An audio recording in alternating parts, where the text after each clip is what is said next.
Canada is known for its beautiful landscapes, welcoming communities, and high standards of living, but it has a dirty little secret. One of my friends from El Salvador told me about a YouTuber who was promoting for Latinos to move to Canada. I will be honest with you, I lived in Canada for 50 years of my life, and Canada is not what it used to be. It has a real dark side. There are many reasons why some of us have chose to leave Canada. I made a whole video series explaining Canada's dark secret and why you were being lied to. Don't move to Canada until you watch this series. Renters in Canada have never had it so bad, and it could get even worse. More Canadians than ever before are having to turn to food banks to get by. First up is the cost of living. From housing to groceries, costs in major cities like Toronto, Montreal, Ottawa, and Vancouver have soared, putting financial pressure on individuals and families alike.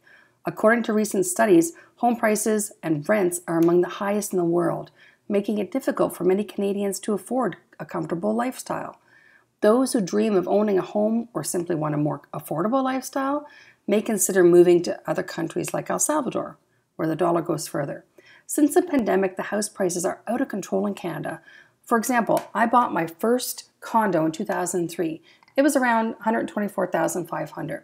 At that time, I was making $70,000 a year. So that was about 1.5 times my salary, and I could easily afford a mortgage. Even in 2007, I bought a home that I was going to rent out for $204,000 right before the housing collapse, and when it was still zero down and 40-year mortgages. That was still a bit over double my salary, but my salary had gone up at that time and I had gotten a promotion. I was making about $80,000 a year. Fast forward to now, my friend just bought a single-family home in Ottawa for $950,000. Now, when I retired, I was making just over $100,000, and that was just a couple of months ago.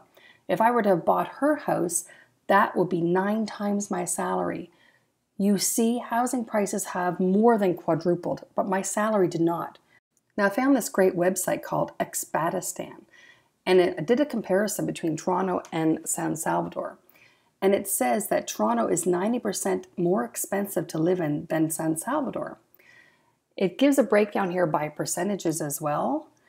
And it tells us that as of November 15th, the Canadian dollar is worth 71.5 cents US. Now, these are the prices for El Salvador, and then the next one is Canadian, but as you can see, I have Canadian and USD there, so you could do a proper comparison between the prices from El Salvador to Canada. Now, I'm not sure if every Latin American country is the same as El Salvador, but I'm thinking they're pretty similar.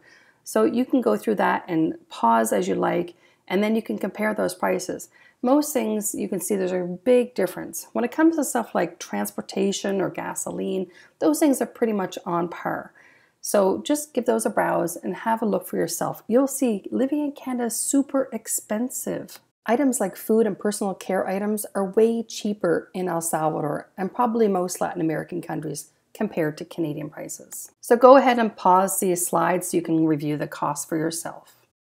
Now, if you're still thinking of moving to Canada, even after hearing about how much it will cost to live there, then watch the next video in this series on taxes and government policies. Don't forget to hit the like button.